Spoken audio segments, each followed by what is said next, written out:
you think? I just What you think? can't. Just plant God. We call you I the can plant change it. god. Plant I'm with God. it. I'm with that. Plant God or plant goddess. Which one you want?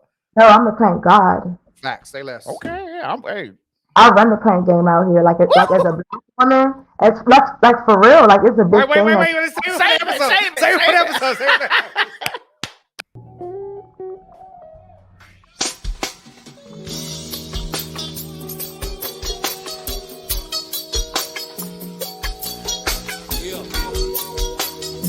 This here,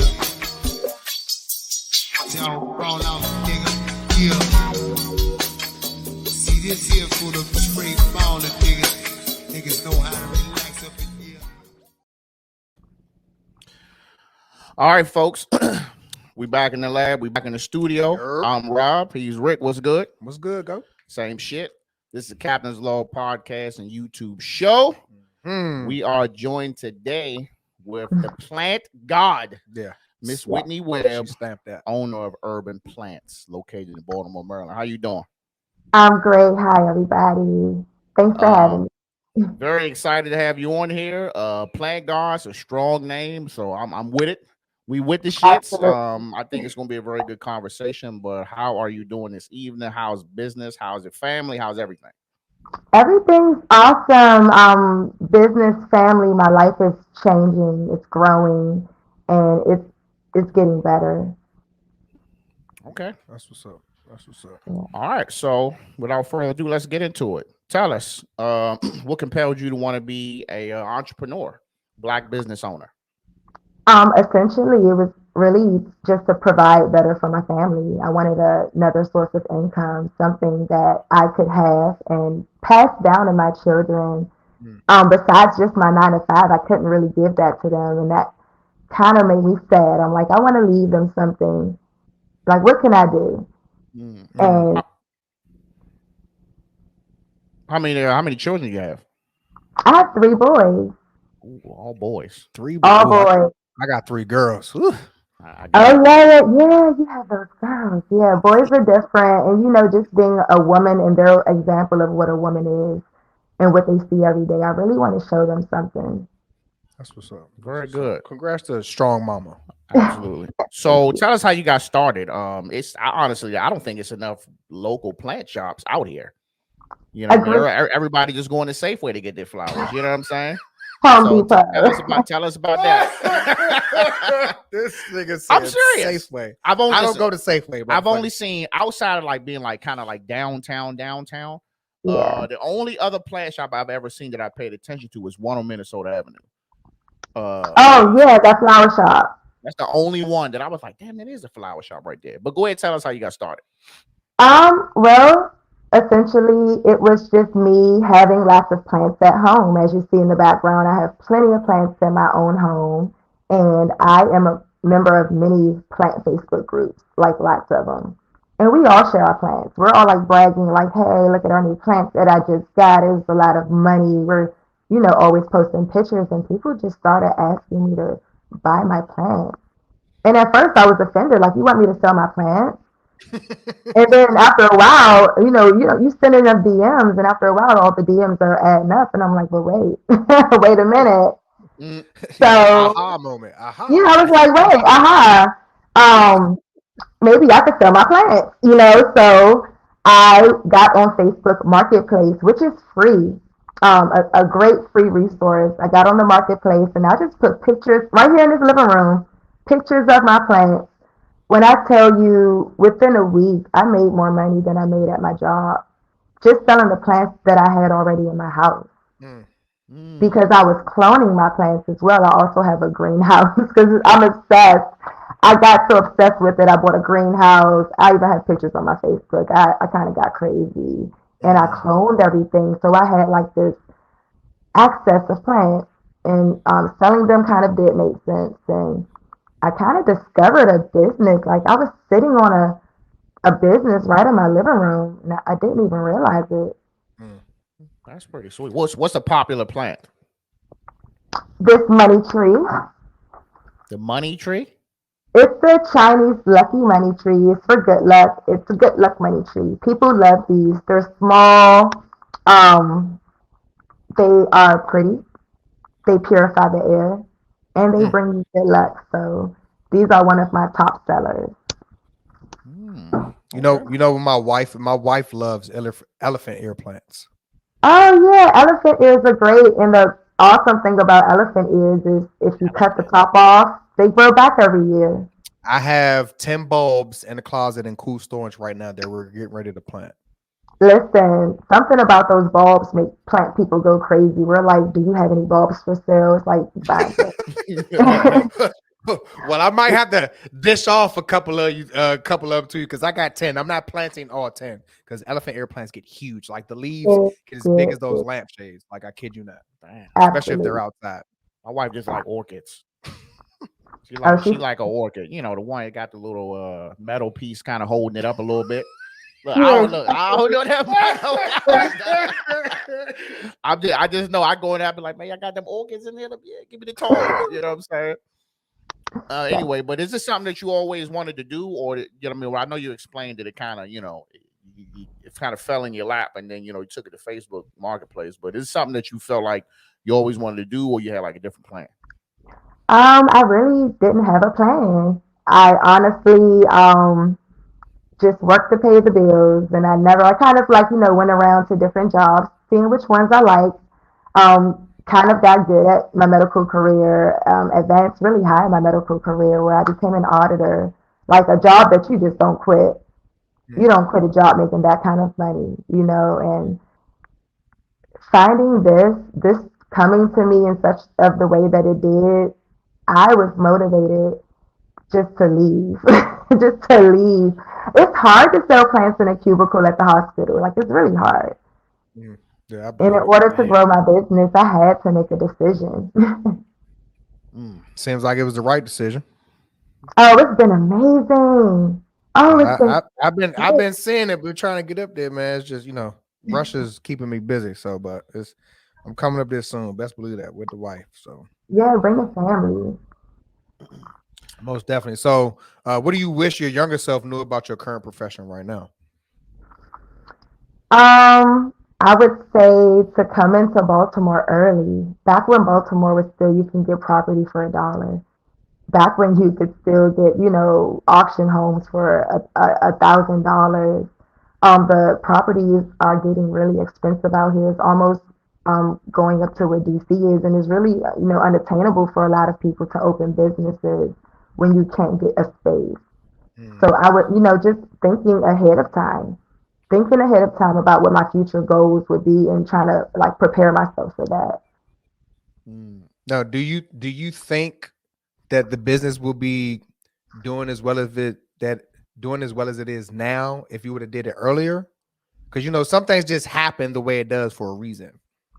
I think plants are a niche, and it's a niche that is currently exploding. Before COVID, plants weren't really accepted or even explored by a lot of people. They wouldn't, they would go get fake plants. Most people wouldn't spend hundreds of dollars in a plant shop before COVID. So it's a little different now. People kind of, gravitated towards it more. I agree with you cold-heartedly because as soon as COVID started, I was just like, I need to figure something out to do, right? So me and my daughter, we did like a daddy-daughter project, and we built some plant-raised garden beds, and we started a garden, and then that went from plant-raised garden beds to galvanized steel, raised beds to next thing you know, I got every herb in the book. I'm growing cucumbers and peppers and walking like Egyptian walking onion plants, and I had 3 different types of mint. I was going hard in the paint, like to the point that I had so much stuff, like I was literally giving it away. And like harvest was going good. I was pickling my own jalapenos, making my own hot sauce. Like it's booming. So like now we're about to buy probably like 4 more flower beds and just expand a little bit more as far as the garden goes, because I use it for the business, but I also use it for the house too. So and that's how it really goes. And that's exactly how it goes. You start out small, and then you graduate into these bigger projects, and then I just make more money. Yeah. Pretty much. I hear you, because even just like I'll go to a client's restaurant. I was like, I'll go to a client's house, and I was like, well, these herbs, I actually harvested from my garden. And they're like, what? They love to hear that It shit. was like, these Yeah. are from these are organic. Organic shit. Yep. I need all of it. Right. So and then like my wife got into house plants too. So then we had elephant Mhm. ears and a couple other ones. But it's I'll tell you one thing, it's a learning process. I can tell you that right now. If you're Oh, not, yes. it's not if you're not You into it. really have So to learn your plants and bond with them and just understand that they're living beings just like us. You have to talk to them. Even your herbs, give them a little pep talk every now and then. I Show them wasn't a giving little them no pep love. talks, but I'll take your advice Yeah. on that. Plant Yeah, God, I'll plants take your advice plants on that. feel your energy. There's plants called prayer plants, right? And those plants actually fold their leaves together and pray at night. Mm. They literally can feel the energy around them. So it's important to definitely love on our plants and to talk to them. Okay, I'm learning something. I'm learning something. All right, so We learned this. Okay. yeah, you learn something Yeah, new every plants day. are good. All right, so if you can go back to your and give your 18-year-old self one piece of advice, what would it be? That there is no such thing as the perfect time. There is no such thing. You just I have to agree. start. You have to start and work on things as you go. And I remind myself this consistently. I remind anyone around me who's struggling with starting their business. I even say things like even Google changes their logo every day. Mm-hmm. Every day Google wakes up and they're like, I wasn't really feeling a logo yesterday. Like, let's try something new. Even McDonald's changes their menu and puts things out and takes it back. They're like, nah, we weren't really feeling that. So we have to give ourselves room to make mistakes and room to grow. And just getting started is the important part. Just start. You ain't lying. Yeah. That's hey, look. Listen, this podcast started in the pandemic too, so trust me. Yeah, It was just sitting there like, man, well, I'm gonna do it. I'm gonna do it. I'm gonna do it. And they're like, bro, just do it. And like, all right, just do we're gonna do the it. shit. You And can work on the yeah, other things later. yeah. And that's exactly what I did. I mean, at the time when it was just me, it was a lot of trial and error, man. Shit was sounding crazy. Shit was sounding muffled. Started doing video. Just I've enjoyed the journey. I'm enjoying it It, now. Most definitely, most yeah. definitely. So, okay, so tell me about the three most influential people in your life and how they impacted you. I want to say first is my mom because she's a very strong person, but we grew up very underprivileged and we didn't have much. And I just knew that I couldn't. I just couldn't do it for my Right. children. Even me and my children, we had situations where we struggled hard. So I just knew that like I have to do so much more. And even now, my mom started a business. Like we are all seeing the light. Like we got to do more. Family To get corporation. yeah. There's this guy on like social media named Gary Vee. He's like a short like Jew. I don't know. I don't know if you guys know who Gary Vee is, like Vernon Chip. Yeah. Yeah. You're right. He be there I love talking Gary. about money and stuff. I love Gary. That's my best friend. I love Gary. You keep it 100. And he keeps it 100. And for me, I'm a Taurus. I'm very like one of those blunt people. Like, don't sugarcoat me. And he's very, very good at not sugarcoating. He just very much like, get the fuck up and stop being lazy. Like, sometimes I need Pretty that. much. And he say that shit. Oh, that's like his slogan, bro. Like, just stop being fucking lazy, bro. Like, Yeah, like, and I love it because sometimes I do feel like I get complacent and I get comfortable. So just having somebody who don't even know me come through on my screen and be like, "Get your lazy ass up." Sound like me in the morning yelling at the soldiers, get your ass up. yeah. Fuck out my I'm damn face. telling you. Okay, so you And then got the third mom. person, yeah, I got mom Who and else? Gary Vee. And then the last one is Minister Farrakhan. And it might sound weird, but I love Farrakhan. I really do. And I'm not Muslim. However, I have been to a few of his.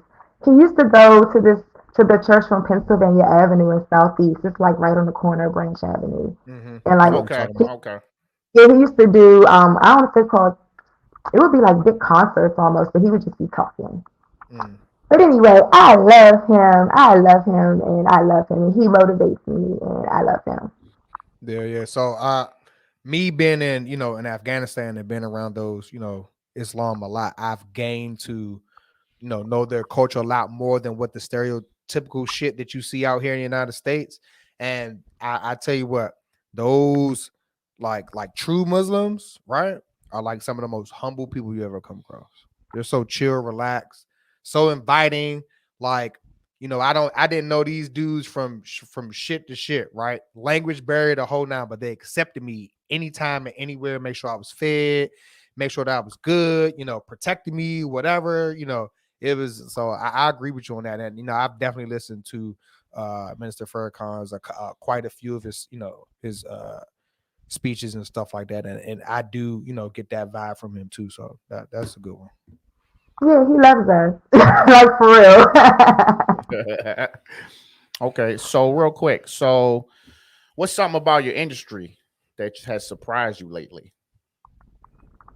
I'm not really surprised, but you have stores, which we call big box stores, that are like Walmart and Home Depot, Safeway, Lowe's. You have big box stores that are mass cloning certain plants, and they're price gouging. They're pricing them so low that local plant shops couldn't really compete with them.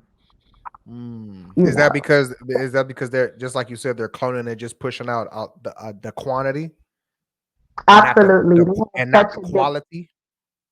Absolutely, and that too, that part. So they're having issues where maybe they can grow lots of plants, but maybe they're raggedy. Maybe they're under. It's true. So how can you tell the difference? You can just tell just by looking at the plant. And correct me if I'm wrong, Whitney, but like, I went to Lowe's today because I was doing some work at the house, and I was looking at see what they come out with like around this time. So for the first time, I seen a pineapple peppermint plant. Never heard of it, never seen it before, right?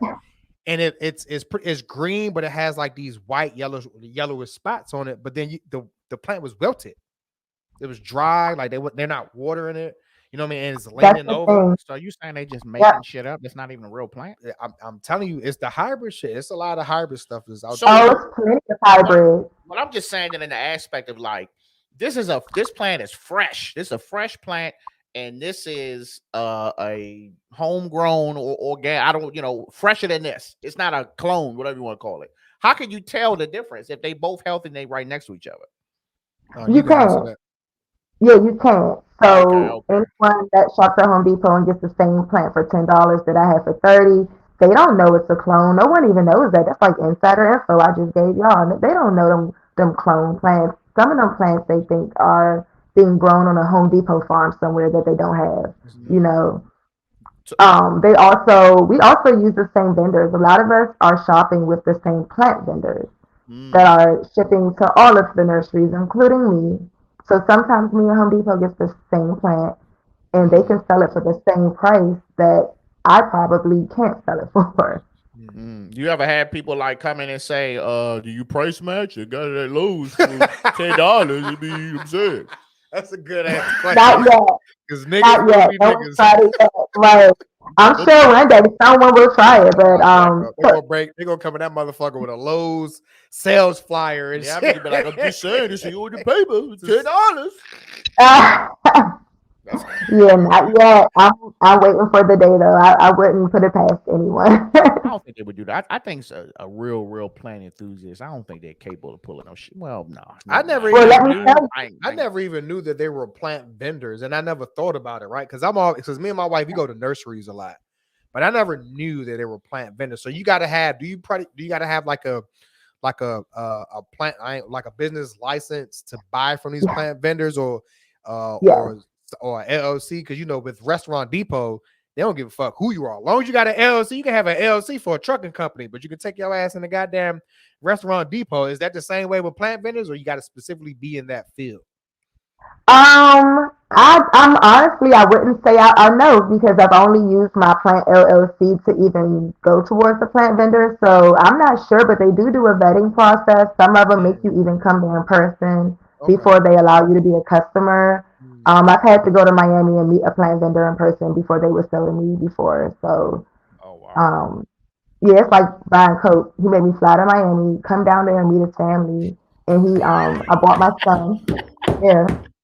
Fucking analogy. She said serious business. She's part of the fucking family. It was I had to come meet the family. He took me on a tour. He took me to the family farm. That's dope. Yeah, Yeah, and then he gave me a hug, and we were good. Yeah, good to So go. that's what sealed it. That was like some straight like fucking mafiosa Sound like Colombiana type Griselda Blanco shit. sound Just like some narco they shit. sealed the whole deal with the hug. They That's just some look narco at you shit. like, Yep, gave me a hug. There's some Puerto Ricans. Some Puerto Ricans down Miami. They bring it run the in. plant game down there, We're man. good You know. now. Bring it in. Damn, Bring it in. that's what's up. Yeah. More people should do shit like that because then I feel like that you have like a straight connection of who you getting your product from, and to me that guarantees quality. To me, it does. Oh, he don't play no games either because he know that now that we know each other, you know, like you said, it's like no games. Yeah, that's like your representation of his brand, right? Yeah, Because that's where you're getting this shit from. That's how I conduct myself. Like, because a lot of people ask me, well, why don't you put, like your mumbo sauce in the grocery store or shit like that? But like, I'm big on quality. and all these other people who got their shit out before, they're gonna be trying to push your shit in the back or give you this Yeah. little ass section. Yeah, I just crazy. I just was in that section in the store the other day, and I was like, God damn, this shit's saturated now, dog. Like you just be, I mean, not It's just talking crazy. about mumbo sauce. I mean, Yeah. no, I know we kind of off topic, but like it's saturated now. So Yeah. I get, you know what I'm saying, why, you probably could just say, hey, Safeway, can I just want to sell y'all some of my plants? So what's up? But then you want to have your own shit. So I mean, I get it. Yeah. I see why you didn't put it in the store. Yeah. Understood. Well, I would love to be in Target. I would love to be in big box stores, but it's a process. I'm currently trying to be in Target. It's a I process. hope you get in Target. Yeah, I hope you get in I love Target. Target, bro. I love Target. I love Target too, right? But that just goes to Target, show bro. you, Target is awesome. People go to Target and drive past Walmart every time. Like, Yeah, I they would just definitely do. go into Target before I go into fucking Walmart, unless it's hunting gear. That Walmart vibe, it don't be it though. Like you don't be you might not make it up out of that motherfucker. You know Yo, what I'm saying? you ever heard of the website peopleofwalmart.com? Nope. You've never heard of it? You've never heard of it? Okay. Wow. Homework. So peopleofwalmart.com is a website that is dedicated to all the hood rat, country, hillbilly shit that you will ever see in Walmart. And it is people that's posting pictures of shit that they see in Walmart, right? So I'm gonna show you after the episode. Okay. So, but whether you Oh, that's your wow. homework, that's your homework. But it breaks it down by state. So you can Oh, click God. on Maryland and see the hood ratchery, the bullshit, the country hillbilly shit, the crazy outfits that people that they wear inside these Walmarts. You break it down by states. That shit is hilarious. Don't tell me how I Oh, found out about it. Just know it exists. oh, wow. Honestly, as a youngin, about 10, 15 years ago, well, maybe a little longer than that, the best Walmarts to go to was down south. That's because you wasn't really in Walmart to Those are buy like, shit. yeah, those are like Walmart super. You go to Walmart down south, you go in that thing try to bag something up. You ain't trying to buy nothing. Once you pass Richmond, that's what Walmart is happy hour, bro. Up here, no, they a little violent up in there. You come up in Target, it's just and they got the little men's section in there. Like, now, don't get me wrong. Like Target, I do buy their t-shirts in there, and that's what I use for the business. you buying a Goodfellow? Yeah, I buy the Goodfellow jumps for the business.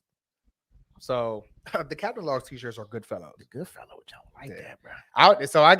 I go to Target too. So I hope you do get in Target though. That would be what's up. I hope so. I'm manifesting that.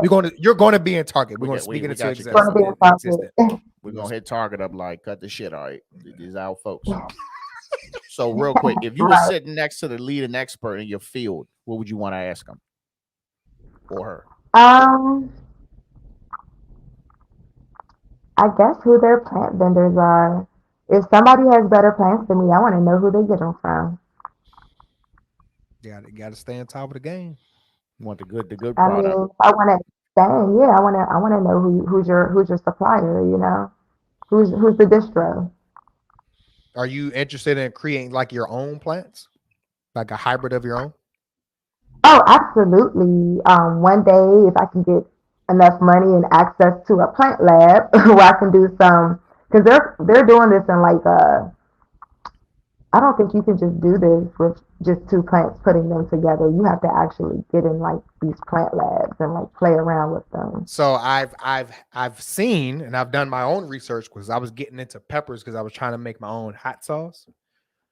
And I've seen how to make hybrid peppers, and they don't do it in the lab. They do that shit right in their garden.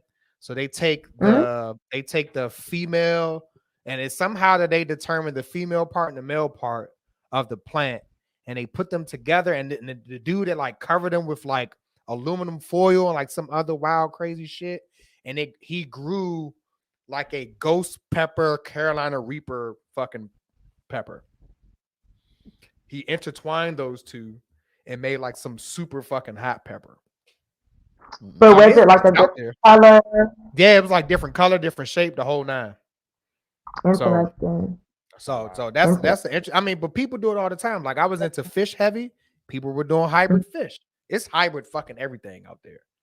Well, you know where you're at, bro. I honestly think it's fucking hybrid dogs. Like when you got, I would love a plant. Right. Let's have a whole other deep conversation about this cloning and hybrid shit. I think we'd have been ran out. We've been eating clone shit for years at this point. Yeah. But that's a whole nother conversation, though. Trust me. Yeah. I don't think it's nothing left that's original, dog. I'm trying to tell you right now.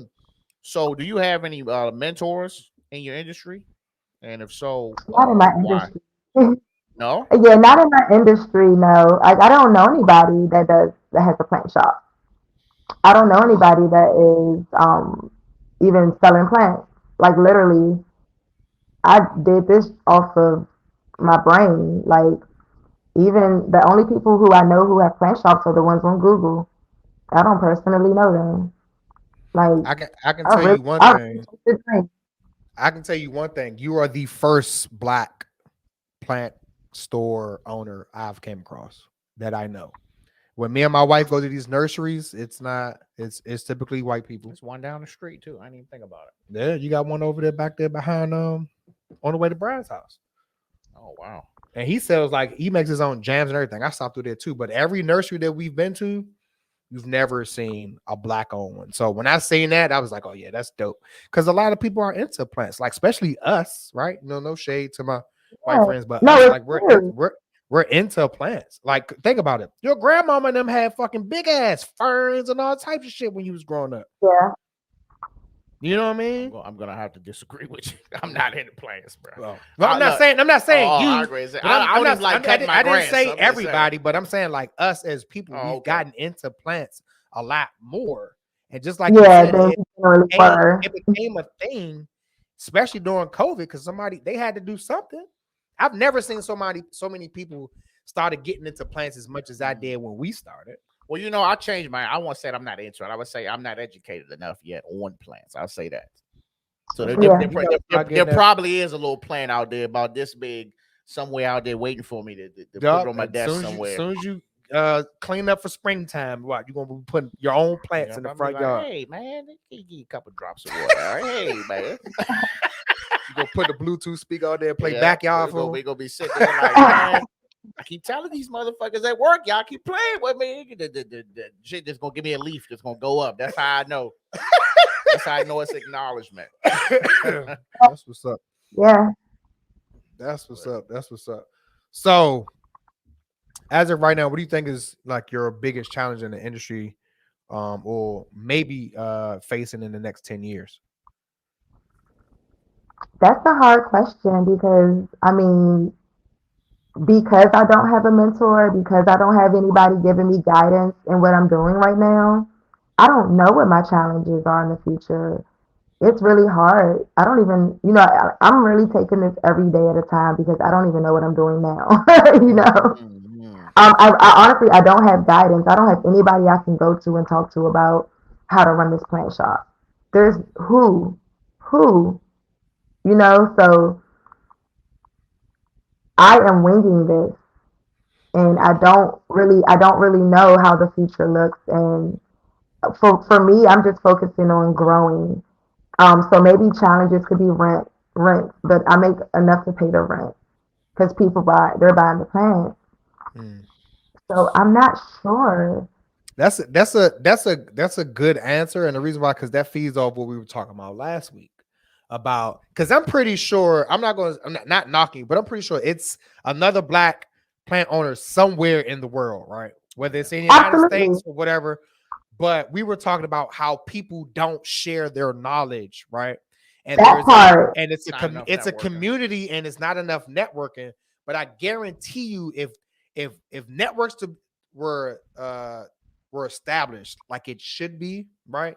And doing things as a community, whether it's, house plants, gardening, podcast, like whatever it is, and like people actually start working together to help each other grow rather than hating on the next motherfucker because you might think they might outdo you. I mean, shit'll be like options will be endless. Your resources will be endless. It's crazy. And But that's no, the I thing. agree with you 100%. And I was going to ask that. I was That's just the like, thing. damn, is there a way to network? But it's not. It's never enough networking, bro. In any Well, let profession. me tell you guys, honestly, I mean, you can see plant shop owners on Instagram. You can find them on Google. But just imagine this. Imagine you sliding in someone's DM and it's like, hey, I'm a new shop owner. Help me with vendors or whatever. Who's going to really give you that information for free at that? When Yeah, they because they spent charge us for 2 everything. years making those connections and honing those relationships to just give it to someone in the DM or over a phone call. Like, I've tried to even call around. People are not just giving up their connects or their like valuable secrets to their secret Krabby Patty formula. They're not just handing it over. They're not. I wouldn't think it would be that bad. SpongeBob. I wouldn't think it would be that bad if this is somebody who don't even live in the same state as you. But then if you say you done went all the way to Florida, to get with somebody, then I mean, I guess Most of us here. Yeah, most of us here in this area, we're going to Florida or Louisiana or California because you can't have plants in Maryland. Nothing grows here. We have to export, import. You have to go down. Is like We to have me, to. Florida is like probably one of the best locations probably to grow stuff because just of the humidity and stuff. Shit, man, at the rate It's we not had, just, they don't at even the rate we grow had, like. there'll be no damn trees. They cutting everything down. Yeah, They that's why. turn down a rain. That's why the deer walking up my street and I ain't got to hunt very far. So Oh wow! yeah, like the motherfuckers Wow. walk. I live on a dead end street. The motherfuckers hard to get out guardrail and walk they happy asses right up the middle of the fucking street. Ooh. And I'm just sitting there like, you lucky my crossbow's in the closet. Because I'll smoke you right now. Oh. Okay, that's another story. So tell me, how do you self-educate? Generally, so prior to opening the shop, I took courses at UDC. Prior to pandemic, UDC used to have city gardens around the city that the college utilized for the students as well, and they were free city gardens. So we would just give that stuff away when we finished. But we did lots of programs there. I'm continuously educating myself, even if I have to watch a YouTube video if I'm confused, or even if I'm asking other plant care experts, because a lot of my customers are plant care experts. They have more plants than I do sometimes, So even if it's yeah. Ain't nothing wrong with YouTube, all right? That's the only university I know. Hey, YouTube helped me remodel my fucking house. So, and I did that shit myself. So, shout out to YouTube University. No, YouTube University. Don't ever be too proud to go to YouTube. Trust me. Ever. I'm telling people, you check YouTube, like what you mean? YouTube. Watch a video. Yeah, watch a video for free. Free video. All you doing? You just giving them a view. Okay. Well, that's how I got hit with gardening. YouTube videos. I'm telling you.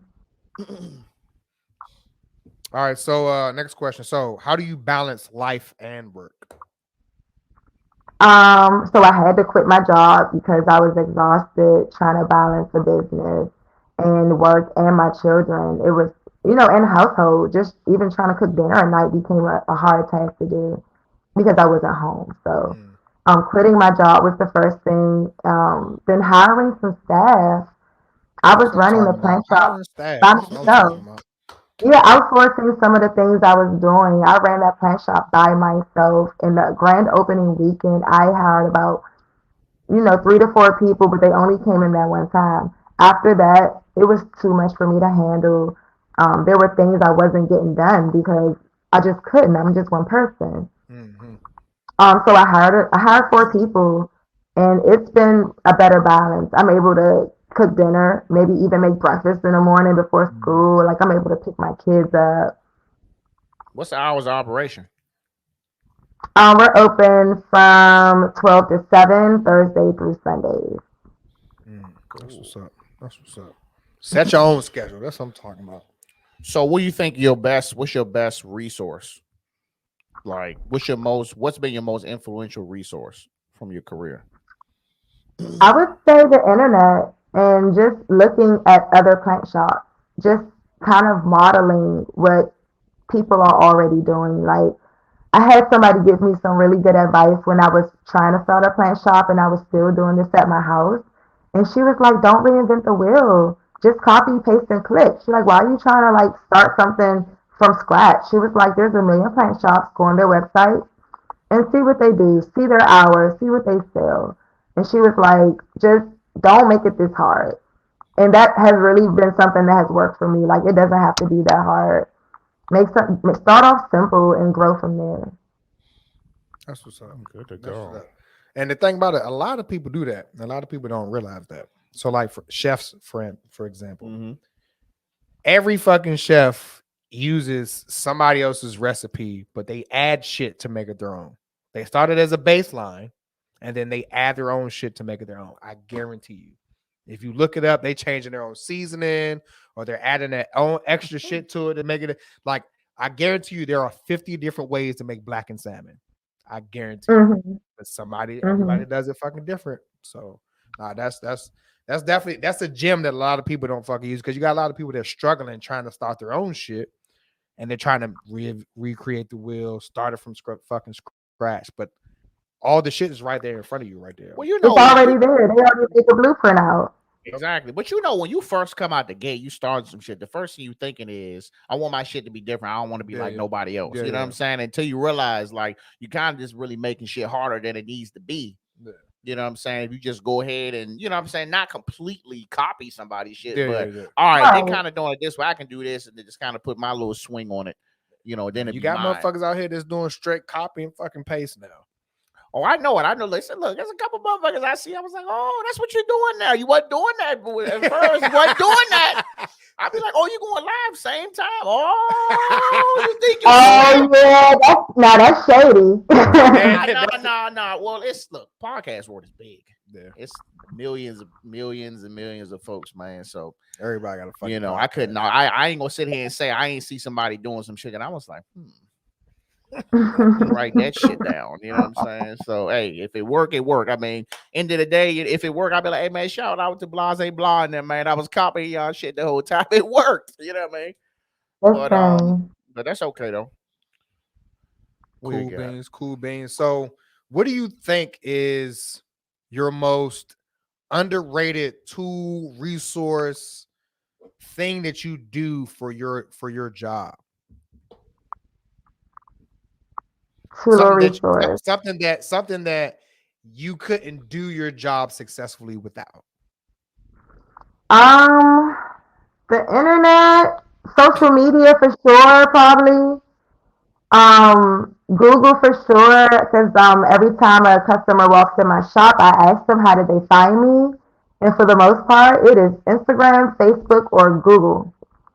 And you know the crazy thing for me is a lot of people find my chef stuff on Google. It's not even Instagram.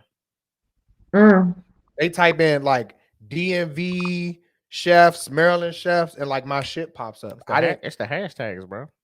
Whatever it is, the algorithm or whatever. I didn't because I've been contacted by Google. I've been contacted by Yelp. They want me to pay a certain amount so my shit become easily searchable. Like, no, I was like, no, I'm good. And they charge a lot of fucking money for that shit. But anyway, yeah, Google charges a lot per call. And Yelp, they charge a lot too. But it's just like that's how a lot of people find me. And I was like, okay, well, how do you find me? I'm thinking it's like word of mouth because that's like the best free resource, right? The promotion, but no, it's fucking Google. I don't know how the fuck it happened, but thank you, Google. Google will have you at the top of the search engine for some reason. Like you'll be the first choice sometimes. Yep. So that's what you're paying for? You paying for to be the first? No, I'm not. That's what I'm saying. I'm not paying for it. Oh, but it got to be the hashtags then, bro. They got to be. They say the hashtags is king, man. Even outside of just the social media. Yeah, I guess. So, quick question: if you could start another business tomorrow, something different, what would it be? Maybe start like a real estate company. Okay. Real estate is like still one of the best ways to gain wealth in America or any country. So definitely real estate, and I'm an agent as well, so that's like another thing that I do. But on a generational wealth basis, starting a real estate company where all we have is doors. We just have several doors, several properties that we're never selling. We're going to keep them. Like, but I don't know. I need to get some money. That's good, man. So how's the market right now as a realtor? It's looking crazy. So Like it's a like seller's market. and be if you can be blatantly honest, because I have my opinion on the market right now, but as a realtor, I want to hear from your perspective because it might be different from mine. From my perspective, it's a pandemic effect to where as though you got people that got PPP loans, they got unemployment, and they were going out buying properties. You got even young people just going out buying properties, and guess what they were doing with them? Airbnb them. So you have now a shortage of real homes for real home buyers because you have plenty of investors that went out and turned those homes into Airbnbs or short-term rentals. So there's a shortage right now. There's a shortage of homes for real home buyers, which is making the price go up. Okay. Like there's a short supply. There's not enough homes, but there's a whole lot of buyers. So that means that a house that's 200, we're going in at 220 if you want to get this house.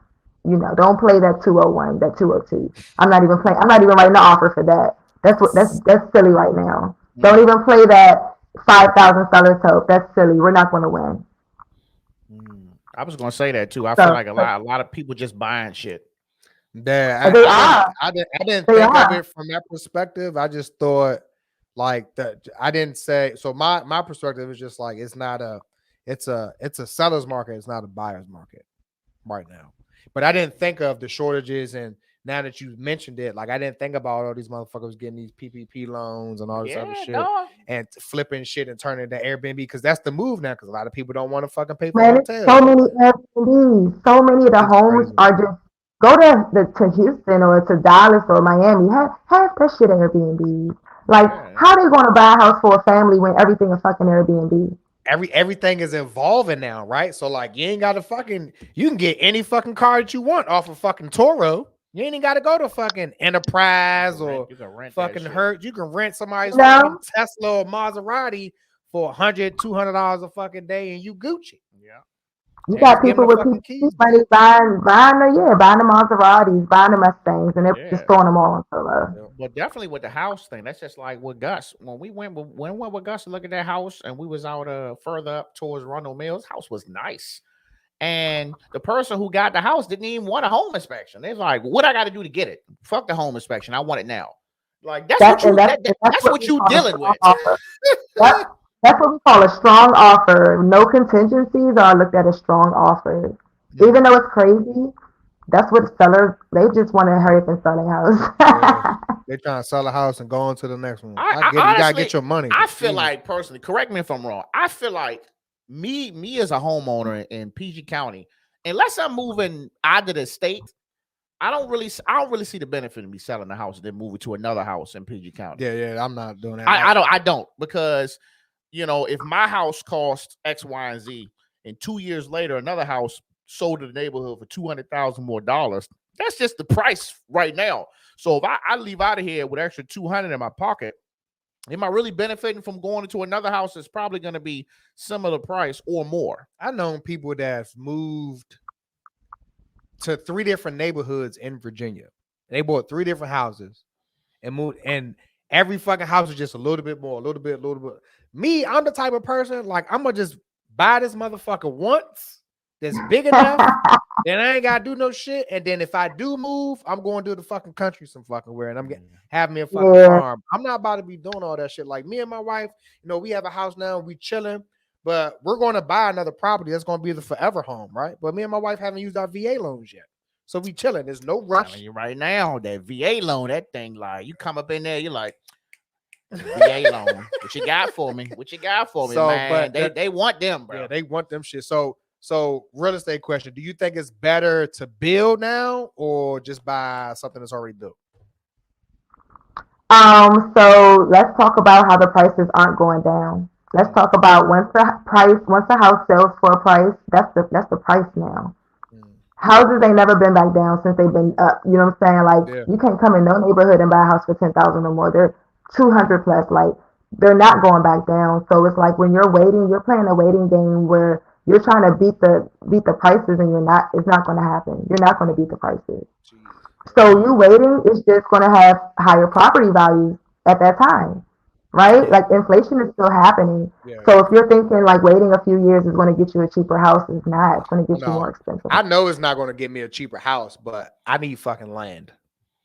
I'm not trying So to. I'm not trying to get a house. I'm not trying to get a house and I can reach out and touch my fucking neighbor. I'm not going to do that. So, yeah, we just. I would definitely look into USDA. They have loans for like rural areas and land as well. Yeah. But the prices aren't going down though. So No, I they're think, not. sometimes you gotta pull the trigger on things, because if we pulled the trigger on Baltimore 10 years ago, I'd have had me a few $1,000 homes. You know what I'm saying? Like that, you gotta pull the trigger. Yeah. No, I get it. We're not waiting. I'm not trying to sit here and wait for a couple years, but we gotta, take care of some family shit first. You know what I mean? With other people that we're responsible for. So after once shit is good, then we're gonna go ahead and bite that. But we're good and comfortable right now. But like I said, it's just like this shit crazy because I got property down in North Carolina too. You know what I mean? Make sure you watch your property too, because we be having squatters. I had a squatter up here. It ain't nothing down there. It's just 3 acres of woods. It's nothing down there. So you can have a squatter on that land. That's fine. What's a squatter? Somebody who just lives on your fucking property. So like if you have a empty row house, you'll have motherfuckers living in that motherfucker. They're shitting on the walls and all types of shit. But that's not the worst part about the squatters. The worst part is that they can go down to the city court's office and file a deed on your home. That's the worst part. That's why we're scared of them. Fuck all them being in the house. They can take possession of your house because they can. They have rights. Yeah, check on that, cuz. Bruh, there's literally no buildings on this property in North Carolina, and it's in between my mom's sisters. So it's the whole the family owns like this whole road. So it's I guarantee you there's no squatters. If it is, they're like shot. A mobile home or something. Nah, they you can't put nothing back there. When I'm telling you it's woods and trees, like I gotta clear everything to even do anything. Okay. Yeah, so it's untouched. It's been untouched for 80 or more than like over 100 years because it's family property. It's family property. That's wealth. That's generational wealth. There you go. That's what she was talking about. It's wealth and land. Why do you think Bill Gates bought on the land? It's wealth and land. Yeah. Oh, trust me. So push come to shove, when it's time to move to the country,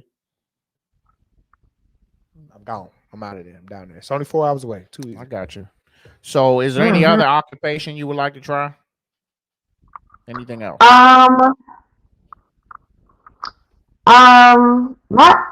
Not really. I think I've spent 30-something years trying different occupations. And no, I think I found what I really like, and I found this shit now. I'm gonna hold on to it. Yeah, I'm good. Okay. Well, we don't really have any more questions for you. Do you have any questions for us? No, this is your podcast. You gotta ask at least one. You gotta ask at least one now. Okay, well, how long have you guys been doing the podcast? The podcast turns 2 in the end of June. So 2 years old. It was born in the pandemic. Yeah, it was in labor for a couple of hours, C-section. No epidural, just straight out. You know what I mean? We good to go. It'd be 2 years old this year. Rick, you been what? Couple months? Yeah, almost 6 months. Coming up on 6 months. 6 months. Fuck. Yeah. So Rick been on with me for about 6 months, but it turns 2 towards the end of June. Right? Well, Father's Day. Yeah, Father's Day is 2 years. That's when I started it.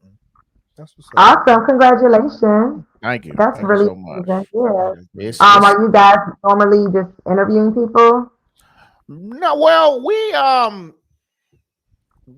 Rick know a lot of people. So Rick know a lot of people. Everybody. So when he came in, I mean, he had on there.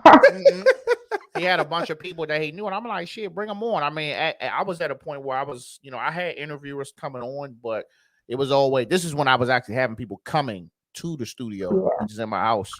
And it was a lot of conflict with the times. We had to keep rescheduling, and that just got to the point where I'm like, come on, dog. So at least if somebody cancels, we can always go live and it just be me and him. But that's what we do. When it's just me and him talking, we go live. So we said we were gonna start going live more. maybe even in between episodes. And when half the time we ain't really talking about shit, but we just, people just want to see our face.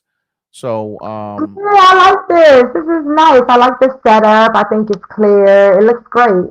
I thank appreciate you, it. Thank you so you. much. I would love to get to a point to have people up in here, but wife, she like no. To the pandemic, I to mean, the the way you're doing pandemic it is right gone. here. No, this is Even the cool. way you're doing it like this is cool. Even if you can get on a live and like I don't know how the people kind of hop on you on the live with you and it's like a dual screen thing. You guys Well, seen those? well, the way it happens is if we do a live, we would do Instagram and we would do Facebook. We can do YouTube as we can do like 6 different platforms. We could do simulcast. YouTube live? So when like people are commenting, it'll all come up in like a chat box and then it'll say Facebook, this person said, YouTube, this person said, Twitch, LinkedIn. What? Yeah. So you can have it all you can have it all going at the same time. So Wow. we haven't been using the platform that long, so we constantly trying something new, just to make this thing a lot more entertaining and make the bold new graphics and all that. But yeah, we having fun though. Mhm. We're definitely having fun. Yeah, and we don't talk about anything specific. We normally talk about shit that's happening around us that affect us. So then shit that might be happening in sports, movies, Yeah. news, or whatever. And No just relationships, no politics. Yeah, those are the only 2 things. Oh, I see. Got it. Gotta Got draw the it. line. Yeah, right. No, because things can get heated, Man. I mean, it's So not even that. It's not even that. I just kind of feel like I don't really I can't relate to a lot of the stuff that's going on. Yeah. And then it's like if I do, I'm not about to put my business out there. You know what I'm saying? I think people that speak on relationships a lot are talking about shit they done been through or shit they're experiencing, which then you're putting the fucking dirt out. So I'm not doing that. And they be saying that they be like, bro, just go to therapy. You ain't have to start a podcast. That's what the people be saying. They be like, just go to therapy, bro. Like, who hurt you? Yeah, the comments be mean as hell. Yeah. That's why I be like, Comments go on you. I be like, come on, bro. Like, you better than this. I know you got something else for me. Come on.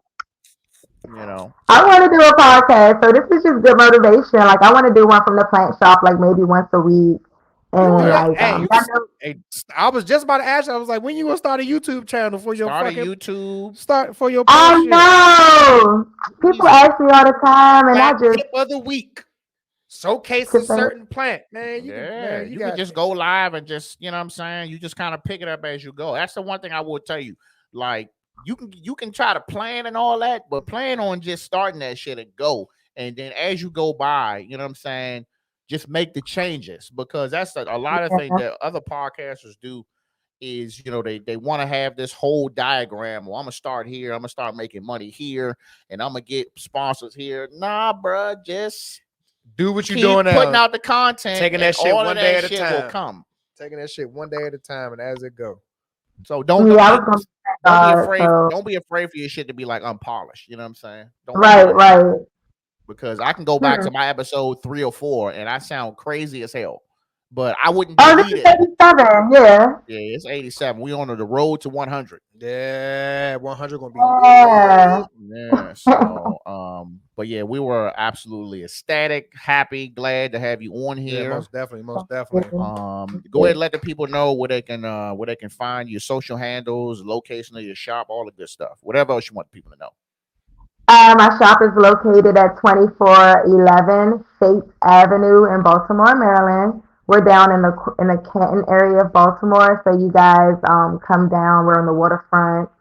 Also, I can be found on Instagram at urbanplants_Baltimore, on Facebook at Urban Plants Baltimore with no underscore.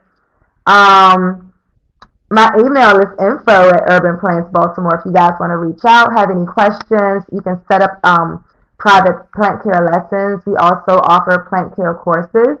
Our next class is on the 26th, which is next weekend, where we do mimosas and plant care. Very good. Sounds interesting. Pass that info on. Oh yeah, definitely. I'll definitely attach that to the promos and stuff that we push out this week, so we can highlight that. So I'll get the information from you after this. Absolutely. Okay. Well, again. Wait. Oh God! I thought you said you didn't have one. I lied. I got a dad joke.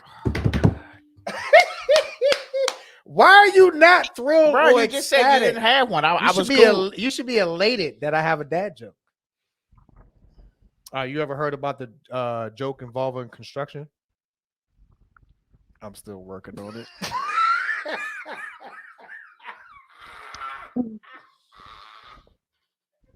This is what I got to deal with.